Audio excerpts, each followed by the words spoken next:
இன்றைக்கி ஃப்ரைடே பாப்பாவுக்கு வந்து ஸ்கூல் லீவு மொகரம் ஃபெஸ்டிவல் அப்படிங்கிறனால ஒரு 3 டேஸாக கண்டினியூவாக என்னால் எந்த வீடியோவும் போட முடியல. ஏன்னா எனக்கு வந்து ஒர்க் வந்து ரொம்ப ஹெக்டிக்காக போயிட்டுருக்கு.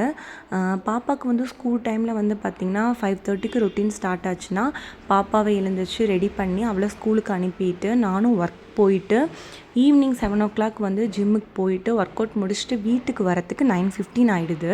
அதுக்கப்புறம் வந்து பாப்பாவுக்கு ஏதாவது சாப்பிட கொடுத்துட்டு நானும் சாப்பிட்டுட்டு வீட்டில் இருக்கிற ஒர்க்கெலாம் முடிச்சுட்டு படுக்க எனக்கு ஒரு 10:15 ஆகிடுது. ஸோ ஒர்க்கு வந்து ரொம்ப ஹரிபரியாக போயிட்டுருக்க மாதிரி இருக்குது. இன்றைக்கி பாப்பாவுக்கு ஸ்கூல் லீவுங்கிறனால எனக்கு கொஞ்சம் ஸ்லோவாக ஸ்டார்ட் ஆச்சு. இன்றைக்கி வந்து பார்த்திங்கன்னா எனக்கு ஆஃபீஸ்க்கு வந்து நான் என்ன ப்ரிப்பேர் பண்ணேன்னா பச்சைப்பயிரும் பீக்கிங்காவும் காயும் வணக்கியிருந்தேன். பாப்பாவும் வந்து நல்லா சாப்பிட்டாங்க. ஆக்சுவலாக வந்து ஜிம்முக்கு போகிறதுங்கிறது யார் என்ன சொன்னாலும் பரவாயில்ல, என்னோடய ஃபிசிக்கல் ஃபிட்னஸ்க்காகவும் ஹெல்த்தியான லைஃப் ஸ்டைலுக்காகவும் தான் நான் இந்த ஜேர்னியை வந்து ஸ்டார்ட் பண்ணேன். அம்மாவாக இருக்கிறது ஒரு ரெஸ்பான்சிபிலிட்டி தானே தவிர அதுக்காக நம்மளை பார்க்கக்கூடாது அப்படிங்கிறது எதுவுமே கிடையாது. நம்மளை பார்த்து தான் நம்ம குழந்தைங்க வந்து வளர்கிறாங்க. ஸோ அவங்களுக்கும் இந்த வயசுல இருந்தே அதை பார்க்கும்போது அவங்களும் ஃபிட்னஸாக இருக்கணும், ஃபிசிக்கலாக வந்து ஸ்ட்ராங்காக இருக்கணும்னு நினைப்பாங்க.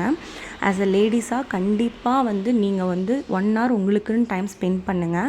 அது வந்து மெடிடேஷனாக இருக்கலாம், வந்து ஜிம்முக்கு போகிறதா இருக்கலாம், இல்லை ஜிம்முக்கே போக முடியலனாலும் வீட்டில் கூட 1 hour வந்து ஒர்க் அவுட் பண்ணுங்கள். நம்ம ஹெல்த் வந்து நல்லாயிருக்கும்.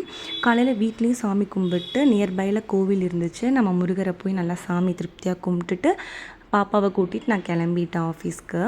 இந்த மாதிரி யூஸ்ஃபுல்லான வீடியோஸ்க்கு என்னை ஒரு ஃபாலோ பண்ணிக்கோங்க.